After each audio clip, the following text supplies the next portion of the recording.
Bismillahirrahmanirrahim. Assalamualaikum warahmatullahi ta'ala wabarakatuh. Alhamdulillah. Alhamdulillahi rabbil alamin. Nahmaduhu wa nasta'inuhu wa nastahdihi wa nastaghfiruh. Wa na'udzu billahi min syururi anfusina wa min sayyiati a'malina. Man yahdihillahu fala mudilla lahu wa man yudlil fala hadiya lahu. أشهد أن لا إله إلا الله وحده لا شريك له وأشهد أن محمدا عبده ورسوله اللهم صل وسلم على سيدنا محمد وعلى آله وأصحابه ومن تبعهم بإحسان إلى يوم الدين سبحانك لا علم لنا إلا ما علمتنا إنك أنت العليم الحكيم ولا حول ولا قوة إلا بالله العلي العظيم قال رب اشرح لي صدري ويسر لي أمري واحلل عقدة من لساني يفقهوا قولي رب يسر ولا تعسر ربي تمم بالخير أما بعد. Alhamdulillah, bersyukur kita kehadirat Allah Subhanahu Wa Taala kerana masih diberi kesempatan untuk sama-sama kita melanjutkan kembali kuliah takmil kita walaupun secara online kerana PKP ini. Namun masih lagi dapat sama-sama kita manfaatkan program seumpama ini untuk kita ambil mutiara-mutiara ilmu dan kebaikan daripadanya. Mudah-mudahan ini menjadi panduan dan pedoman kita nanti, insya-Allah. Jadi tuan-tuan, saya ambil kesempatan ini juga untuk mengucapkan taqabbalallahu minna wa minkum minal a'idin wal faizin. Mudah-mudahan Allah Ta'ala terima segala amal ibadah yang kita lakukan sepanjang bulan Ramadan yang lalu, dan kita dapat membersihkan diri kita keluar daripada Ramadan itu seperti mana bayi yang baru dilahirkan, barulah layak untuk kita merayakan Aidilfitri, Hari Raya Fitrah, insya-Allah. Mudah-mudahan kita semua memperolehi kebaikan daripada Ramadan yang lepas. Jadi tuan-tuan muslimin muslimat yang dirahmati Allah, kita masih lagi dalam tempoh PKP, masih dalam musibah, dalam musibah yang Allah Ta'ala timpakan kepada kita. Jadi sama-samalah kita bermuhasabah, berfikir balik, renung balik sebab apa Allah Ta'ala timpakan musibah ini kepada kita dan juga masyarakat kita khususnya, dan amnya kepada seluruh dunia. Tak lain dan tak bukan, dia adalah sebagai suatu peringatan daripada Allah Ta'ala. Turunnya musibah itu sebagai satu peringatan, tanda kemurkaan Allah Ta'ala atas apa yang telah berlaku daripada tangan-tangan ataupun usaha-usaha kita daripada perkara maksiat, kemungkaran, kezaliman dan seumpamanya. Jadi padamlah kemurkaan Allah Ta'ala itu dengan istighfar, dengan taubat kita. Mudah-mudahan Allah Ta'ala angkat musibah ini, selain daripada kita ikhtiar dengan cara kita mematuhi SOP yang telah ditetapkan. Jadi insya-Allah kita sambung pada pertemuan kali ini tuan-tuan, satu tajuk yang baru, yang mana pada pertemuan yang lepas kita telah habis membincangkan tentang tajuk solah wal aslah, masalah baik dan lebih baik. Dan insya-Allah pada kali ini kita akan masuk tajuk Allah pencipta segala sesuatu. Allah adalah pencipta segala sesuatu. Kita sambung matan yang ke-53.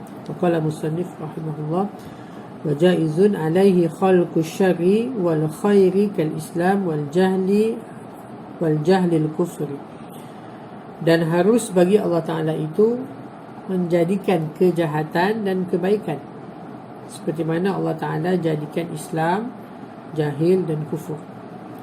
Jadi tuan-tuan muslimin muslimat, para penonton yang dirahmati Allah, jadi kita sambung tajuk ini, jemaah surah Al-Falah, surah Al-Falah pinggiran kelima. Jadi kita sambung. Kita sudah jelas dalam pertemuan yang lepas tentang apa yang dikatakan baik dan apa yang dikatakan jahat. Tidak syak lagi Islam adalah sesuatu yang baik. Islam adalah sesuatu yang baik, sedangkan jahil dan kufur itu adalah sesuatu yang jahat. Jahil, kufur, benda yang tak baik. Islam adalah akidah dan perbuatan yang lahir daripada seseorang manusia. Islam itu adalah suatu kepercayaan dan perbuatan, fi'lun yang lahir daripada seseorang manusia. Dan demikian juga dengan kejahilan dan kufur. Kejahilan dan kufur juga lahir daripada perbuatan seorang manusia. Jadi tuan-tuan muslimin muslimat, Allah yang ciptakan orang Islam, Allah ciptakan orang kafir, dengan ciri-ciri yang khusus bagi mereka. Jadi persoalan di sini, di sini ada dua persoalan yang dibahaskan dalam kitab ini. Persoalan yang pertama apa dia? Seorang manusia tidak menjadikan perbuatan dirinya sendiri seperti yang telah kita bincangkan sebelum ni.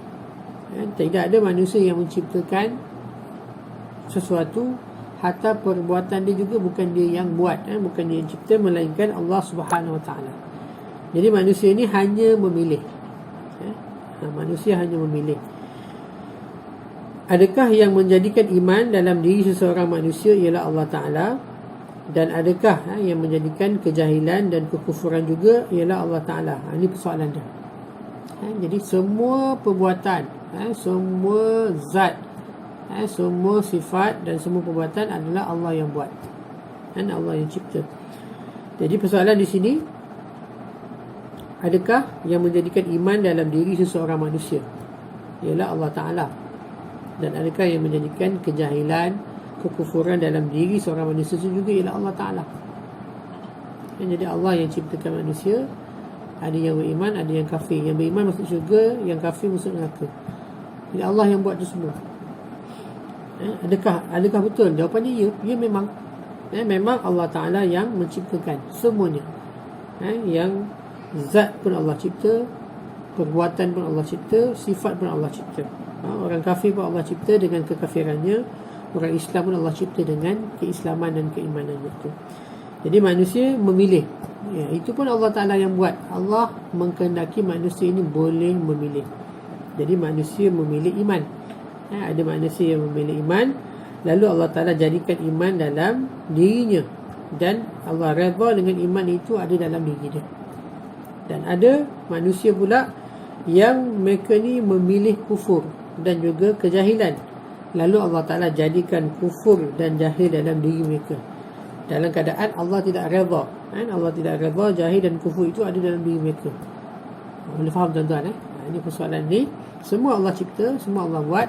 Dan jangan lupa Allah cipta manusia ini satu kebolehan untuk memilih. Dengan kehendak Allah Ta'ala, Allah cipta manusia ini boleh memilih. Dengan hati kita boleh memilih. Ada manusia yang memilih iman, lalu Allah Ta'ala permudahkan dia untuk jadi orang beriman. Dan ada manusia yang memilih kufur, jahil, Allah mudahkan dia jadi orang kufur dan jahil dalam keadaan Allah tak redha. Iman tadi Allah redha, tetapi Allah Ta'ala izinkan, Allah Ta'ala jadikan seperti mana yang dia kehendaki, seperti mana yang dia pilih, sebagai ujian, sebagai ujian daripada Allah Ta'ala. Seperti mana firman Allah Ta'ala, falamma zaghu azaghallahu qulubahum, surah As-Saff ayat 5.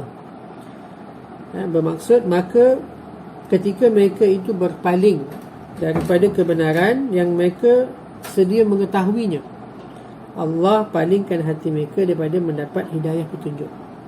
Kata Allah Ta'ala, ketika mana mereka ini berpaling daripada kebenaran yang mereka sedia mengetahui, mereka tahu itu kebenaran, tapi mereka tolak. Mereka tolak, mereka berpaling daripada kebenaran, lalu Allah Ta'ala palingkan hati mereka ini daripada mendapat hidayah petunjuk.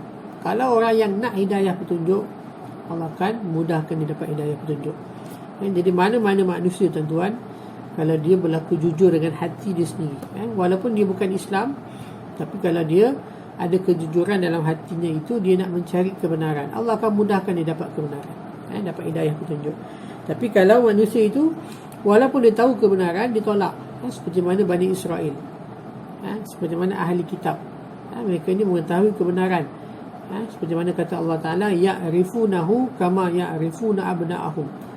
Dia kenal engkau Muhammad seperti mana dia kenal anak-anak engkau sendiri. Orang ahli kitab ni dia kenal Nabi Muhammad tuan-tuan, sangat kenal, seperti mana yang telah Allah Ta'ala cirikan dalam kitab-kitab mereka. Semua kitab-kitab Allah Ta'ala, kitab Taurat, Injil, Zabur, semuanya menerangkan tentang perihal Nabi akhir zaman, iaitu baginda Nabi Muhammad SAW.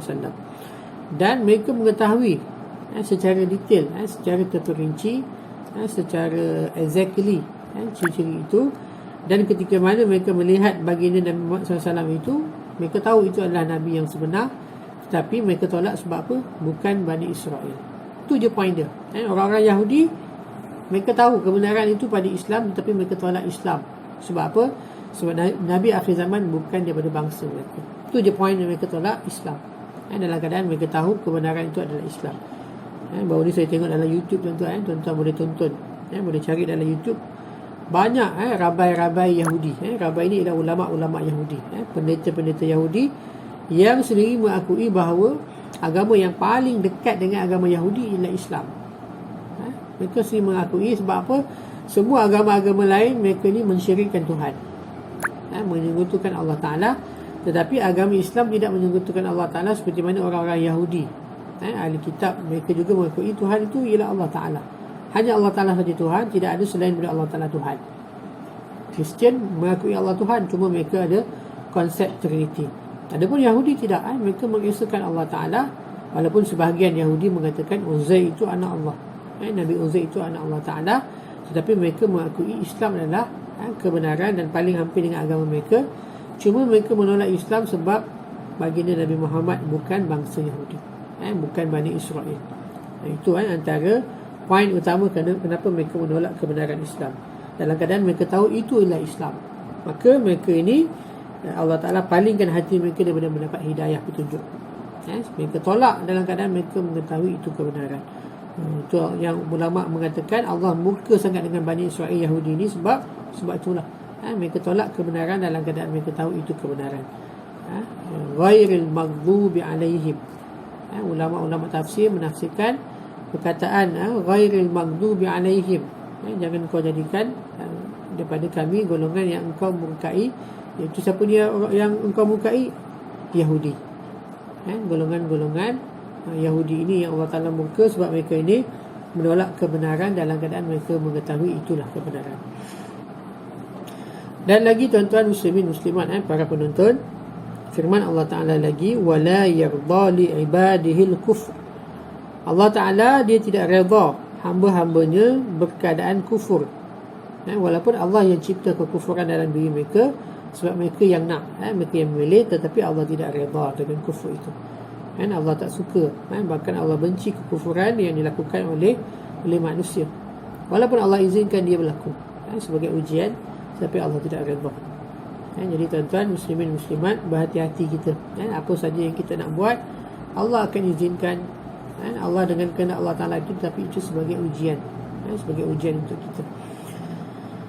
Jadi antara perkara harus bagi Allah Ta'ala ialah menjadikan kebaikan dan kejahatan. Dan Allah boleh jadikan kebaikan, dalam masa yang sama Allah juga berkuasa menjadikan kejahatan. Dia mencipta apa yang dikehendaki. Tak boleh kita nak kata seperti mana sebahagian mazhab-mazhab sesat yang mengatakan Allah hanya menciptakan kebaikan, sedangkan kejahatan Allah tak ciptakan. Kalau kejahatan Allah tak ciptakan, siapa yang ciptakan kejahatan? Ada lagi ke makhluk yang mampu mencipta sesuatu selain daripada Allah Ta'ala? Itu persoalan dia. Ada lagi ke makhluk yang mampu mencipta selain daripada Allah Ta'ala? Sebab kita lihat kejahatan itu wujud ke tidak? Kejahatan itu wujud. Bila ke mana kejahatan itu wujud di atas dunia ini tuan-tuan? Adakah Allah Ta'ala tak cipta? Adakah lemah Allah Ta'ala sehingga tak mampu nak cipta kejahatan? Allah Ta'ala mampu, tetapi itu sebagai ujian, sebagai ujian untuk hamba-hambanya. Jadi ini persoalan yang pertama tuan-tuan, telah pun terjawab. Dan seterusnya persoalan yang kedua yang dibahaskan oleh pengarang kitab ini, iaitu sifat berkehendak. Iradah Allah Ta'ala menentukan sesuatu dengan beberapa ciri yang harus dipunyai oleh sesuatu itu.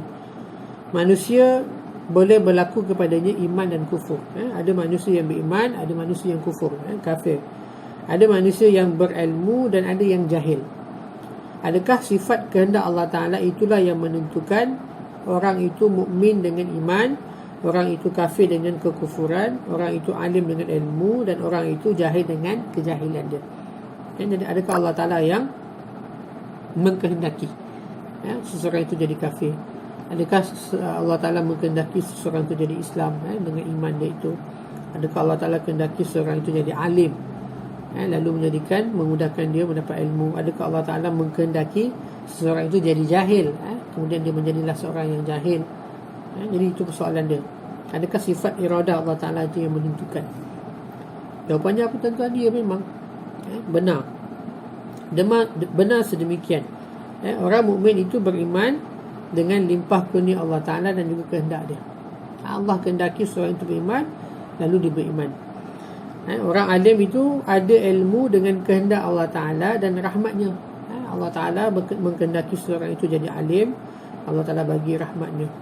Seperti mana Allah Ta'ala sebut, "May yuridillahu bihi khairan yufaqihu fid din."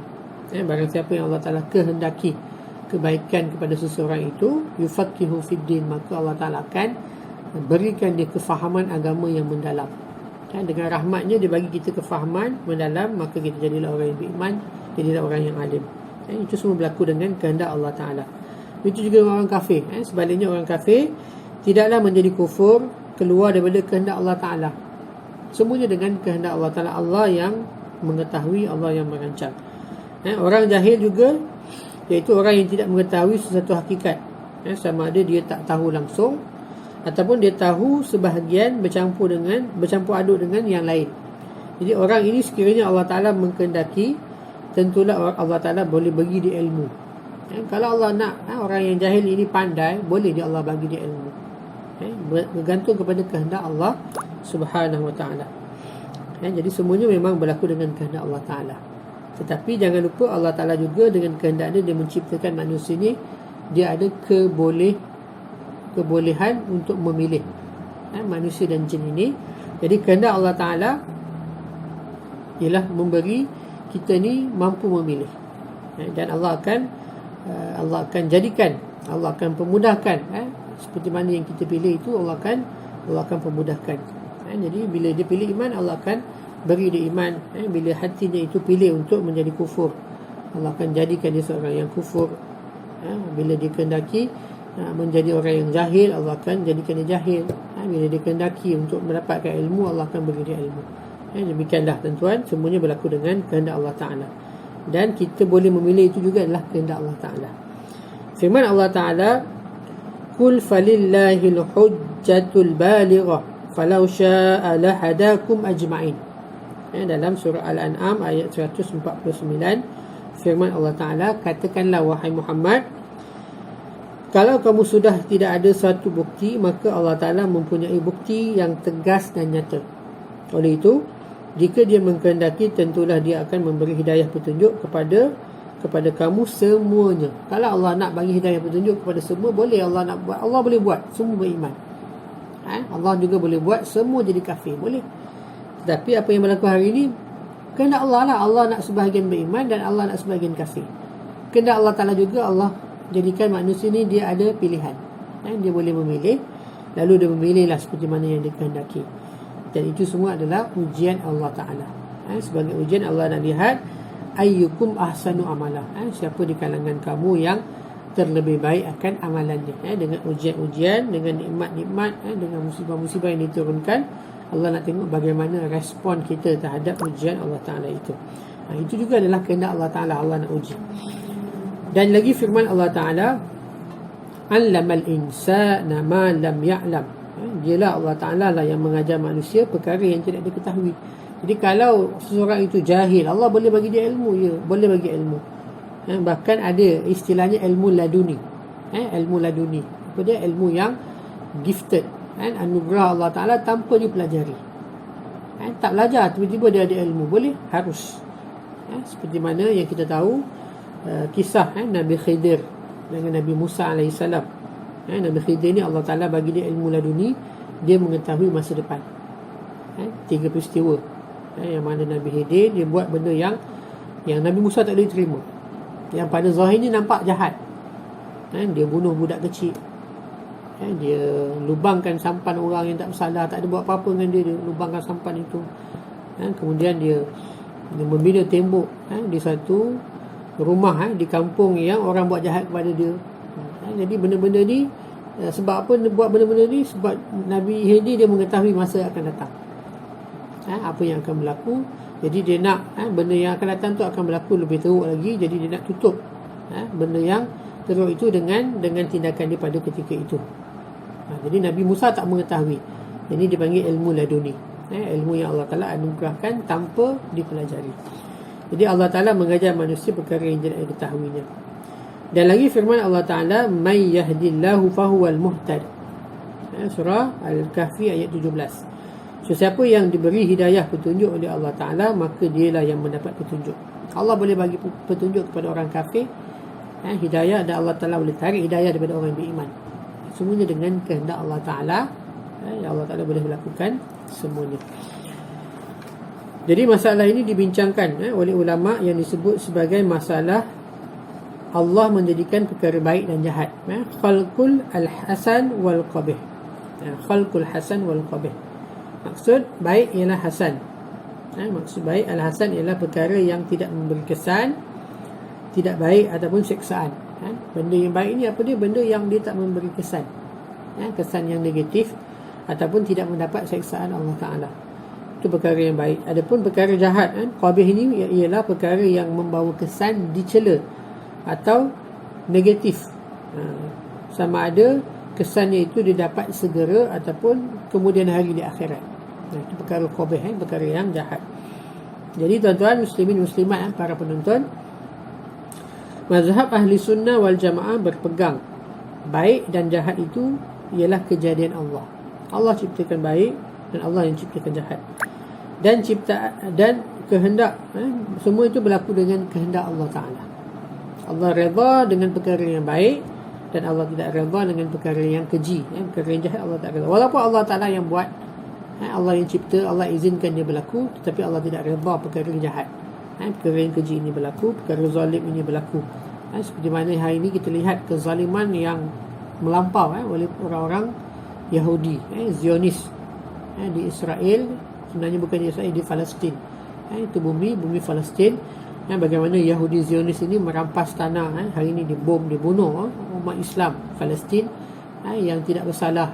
Kanak-kanak, orang tua, perempuan diperlakukan sedemikian. Jadi semua perbuatan jahat ini Allah yang cipta. Allah izinkan dia berlaku dalam keadaan Allah Ta'ala tidak redha. Allah benci. Ini ujian dan Allah akan balas. Allah bagi ancaman, semua kejahatan ini Allah akan balas. Walaupun Allah izinkan dia berlaku. Kenapa Allah izinkan dia berlaku? Kenapa Allah tak halang? Itu ujian. Itu kehendak Allah Ta'ala sebagai ujian. Jadi tuan-tuan, Allah tidak redha dengan perkara yang keji yang berlaku. Manusia pula akan dihisap menurut pilihannya. Ini juga adalah ketentuan Allah Ta'ala. Manusia dia boleh memilih.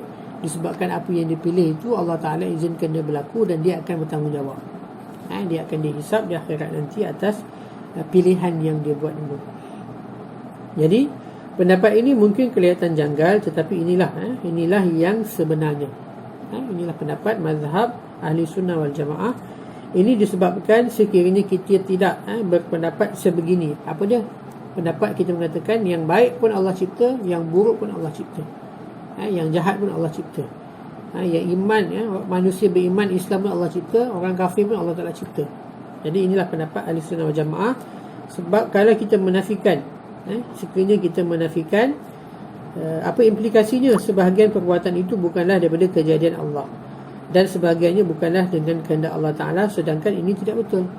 Kalau kita nafikan, kita kata Allah hanya buat benda yang baik sahaja, sedangkan benda yang jahat juga wujud. Jadi siapa ciptakan kejahatan? Kalau Allah Ta'ala tidak kehendaki kejahatan, jadi bagaimana kejahatan itu berlaku di luar daripada kehendak Allah Ta'ala? Sedangkan semua berlaku, tidak ada yang berlaku melainkan semuanya dengan kehendak Allah Ta'ala. Jadi ini tidak betul. Kalau kita menafikan, kesannya lagilah menyesatkan. Seolah-olah kita menafikan kesempurnaan sifat Allah Ta'ala. Bukan seolah-olah, memang kita menafikan sifat kesempurnaan Allah Ta'ala. Kita menafikan Allah Ta'ala adalah pencipta segala-galanya. Segala-galanya termasuklah kejahatan. Termasuklah kejahatan. Dan kita juga menafikan sifat maha berkehendak Allah Ta'ala. Sekiranya Allah Ta'ala tidak berkehendak kepada kejahatan yang berlaku, jadi kejahatan itu telah pun berlaku di hadapan mata kita, maka dia berlaku dengan kehendak siapa? Adakah di luar daripada kawalan Allah Ta'ala? Tidak. Maka ini semua tidak betul sekiranya kita menafikan. Jadi Allah itulah yang mencipta segala sesuatu. Tidak ada di dalam kerajaan Allah Ta'ala sesuatu tanpa kehendaknya. Tak ada satu pun yang berlaku kecuali dengan kehendak Allah Ta'ala. walaupun baik ataupun buruk. Tetapi yang dengan kita beradab kepada Allah Ta'ala, kita nisbahkan dan kita sandarkan kebaikan itu kepada Allah Ta'ala, sementara kejahatan itu kita sandarkan kepada diri kita sendiri. Walaupun hakikat kejahatan itu juga Allah Ta'ala yang buat, Allah yang izinkan dia berlaku, tapi sebagai adab kita kepada Allah Ta'ala, kita sebut kejahatan disandarkan kepada kita, kebaikan daripada Allah Ta'ala, kejahatan disandarkan kepada kita. Yang ini sebagai adab kita sahaja, tapi hakikatnya semua Allah yang cipta, Allah yang buat, dan Allah yang izinkan dia itu berlaku. Seperti mana juga firman Allah Ta'ala, a'udzubillahi minasyaitanirrajim, wa in tusibuhum hasanatun yaqulu hadhihi min indillah wa in tusibuhum sayyi'atun yaqulu hadhihi min indik qul kullun min indillah fama lihaula'il qaumi la yakaduna yafqahuna haditha ma asabaka min hasanatin faminallah wa ma asabaka min sayyi'atin famin nafsik wa arsalnaka linnasi rasula wa kafa billahi syahida. Subhanallahul azim. Surah An-Nisa ayat 78 hingga 79. Yang bermaksud, dan kalau mereka itu beroleh kebaikan, yakni keistimewaan hidup, nikmat-nikmat, mereka berkata ini adalah dari sisi Allah. Dan kalau mereka itu ditimpa bencana, musibah, mereka berkata ini adalah daripada sesuatu naas yang ada pada kamu. Katakanlah wahai Muhammad, semuanya itu, yakni kebaikan dan bencana, adalah berpunca daripada Allah Ta'ala. Maka apakah yang menyebabkan kaum itu hampir-hampir tidak memahami perkataan, nasihat dan pengajaran? Jadi Allah Ta'ala suruh Nabi katakan kepada mereka, semua kebaikan, keburukan, bencana, semuanya datang daripada Allah Ta'ala. Apakah mereka itu tidak hampir-hampir tidak memahami perkataan, nasihat dan juga pengajaran? Dan apa juga kebaikan, yakni nikmat kesenangan yang engkau dapati, maka ia adalah daripada Allah Ta'ala. Dan apa juga bencana yang menimpa kamu, maka dia adalah daripada kesalahan diri kamu sendiri, tetapi daripada Allah. Datang daripada Allah Ta'ala bencana, musibah, tapi sebab apa Allah Ta'ala bagi? Kemurkaan Allah Ta'ala atas kesalahan kita. Musibah timpa kepada kita disebabkan perbuatan tangan-tangan kita. Dan kami telah mengutuskan engkau wahai Muhammad kepada seluruh umat manusia sebagai seorang rasul yang membawa rahmat, rahmatan lil alamin. Dan cukuplah Allah Ta'ala itu menjadi saksi yang membuktikan kebenaran hakikat ini. Jadi ayat pertama menyebut nikmat dan nikmah. Nikmat, kebaikan, dan nikmah. Nikmah ni bencana. Semuanya datang daripada Allah Ta'ala. Dan ayat kedua menyebut nikmat itu adalah limpah kurnia. Kenapa Allah bagi nikmat kebaikan? Dia sebagai limpah kurnia Allah Ta'ala kepada kita. Dan kenapa Allah Ta'ala turunkan nikmah, bencana, musibah, balak? Kenapa Allah Ta'ala turunkan? Dengan sebab usaha manusia itu sendiri. Sebab apa? Sebab hasil daripada tangan-tangan mereka yang melakukan kemungkaran, kezaliman, maksiat, yang mengundang kemurkaan Allah Ta'ala, lalu diturunkan musibah, bencana. Dan lagi firman Allah Ta'ala, wa ma asabakum min musibatin fabima kasabat aydikum. Dan apa juga yang menimpa kamu daripada sesuatu kesusahan ataupun bencana, musibah, maka dia adalah disebabkan apa yang telah kamu lakukan daripada perbuatan-perbuatan salah dan dosa. Surah Asy-Syura ayat 30. Jelas. Allah Ta'ala sebut apa sahaja musibah, bencana, balak yang menimpa kita. Kenapa Allah Ta'ala timpakan? Kenapa Allah turunkan benda yang tak baik? Fabima kasabat aydikum. Maka dia adalah disebabkan kejahatan, perbuatan-perbuatan yang dilakukan oleh manusia. Jadi hari ini termasuk juga tuan-tuan, kita ditimpa dengan satu musibah yang besar, wabak COVID-19. Hari ini di Malaysia tuan-tuan, setiap hari lebih daripada 50 orang meninggal. Semalam 60 orang, kemarin 61. Kes juga meningkat, dijangka mungkin sampai kepada 10K, na'udzubillah. Jadi kenapa Allah timpakan? Fabima kasabat aydikum. Dia adalah disebabkan perbuatan-perbuatan dosa, maksiat yang dilakukan. Kerana itulah dalam Islam tuan-tuan, kita kena ada amal ma'ruf nahi munkar. Kena cegah kemungkaran ni. Ajak orang buat kebaikan, cegah kemungkaran. Kalau tidak dicegah, maka kemungkaran itu berleluasa. kezaliman itu berleluasa, maksiat itu berleluasa, dan kesannya dia mengundang kemurkaan Allah Ta'ala. Bila Allah Ta'ala murka tuan-tuan dengan maksiat dan kemurkaan, maksiat dan kejahatan itu, maka Allah timpakan musibah dan semua kena. Tak kira lah orang beriman ke, kanak-kanak ke, orang tua yang uzur ke, hatta binatang ke, alam ke, bila timpa musibah semua kena. Sebab apa? Sebab kita tidak mencegah kemungkaran yang berlaku sehingga dia mengundang kemurkaan Allah Ta'ala. Jadi kita kena kembali kepada Allah Ta'ala, jalankan tugas-tugas kita sebagai khalifatullah fil ard. Khalifah Allah Ta'ala atas muka bumi ni, makmurkan dunia Allah Ta'ala ni dengan agama Allah. Urus dunia Allah Ta'ala ni dengan agama Allah Ta'ala, dengan syariat Allah Ta'ala, dengan kehendak Allah Ta'ala, barulah dia menjadi suatu kebaikan. Bila mana kita melakukan ketaatan, kita mengundang rahmat Allah Ta'ala, kebaikan akan turun. Bila kita buat maksiat, dia mengundang kemurkaan Allah Ta'ala, bala akan turun, musibah akan turun.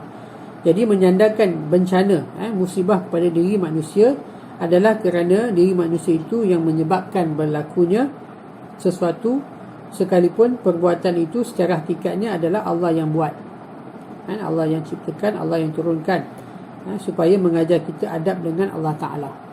Semua perbuatan Allah yang buat, tapi kita sebut kejahatan itu disandarkan kepada kita sebab kita menjadi punca, kita yang mengundang musibah itu turun, azab itu turun. Jadi adab kita, kita sandarkan kejahatan itu kepada diri kita, walaupun hakikat Allah yang buat. Tetapi kita tidak lupa bahawa manusia akan dikira dan dinilai apa yang dipilih. Justru tentang usaha, al-kasbu tidak sama dengan kes menjadikan perbuatan sebagaimana yang telah kita bincangkan dalam tajuk yang lepas. Al-kasbu iaitu usaha. Usaha kita itu tak sama dengan menjadikan perbuatan. Kita berusaha tapi bukan kita yang buat. Kita boleh berusaha, kita boleh berikhtiar untuk selamatkan diri kita. Kita usaha, kita ikhtiar untuk ikut SOP supaya kita selamat daripada musibah. Tapi kalau Allah Ta'ala takdirkan, Allah Ta'ala tetapkan dia berlaku kepada kita, kita tak boleh nak elak tuan-tuan. Kat situ kita kena redha pula dengan qada dan qadar. Kita kena sabar dan juga redha, pasrah dengan apa yang berlaku. Tapi usaha kita tetap kita yang lakukan. Jadi berbeza, kita usaha dengan kita buat tak sama. Ada orang yang berusaha kemudian dia berjaya. Jadi adakah berjaya tu dia yang buat? Tak, Allah yang buat.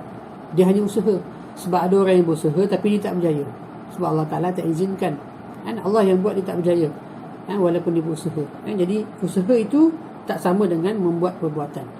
Jadi itu yang telah kita bincangkan sebelum ini. Wallahu alam tuan-tuan. Mudah-mudahan jelas habis kita punya tajuk ni, iaitu tentang Allah adalah pencipta segala sesuatu, termasuklah perkara yang baik dan perkara yang buruk. Dan kita akan sambung sikit lagi tuan-tuan berkaitan dengan tajuk ini. Kenapa Allah Ta'ala ciptakan syaitan dan juga iblis, sedangkan syaitan dan iblis adalah simbol kejahatan. Nanti kita akan sambung nanti pada pertemuan akan datang. Wallahu a'lam bishawab. Aku li qauli hadza astaghfirullahalazim li wa lakum. Yang baik daripada Allah Ta'ala, yang lemah dan kurang itu dinisbahkan, disandarkan kepada saya. Kita tangguh dengan tasbih qasara dan sautan asal.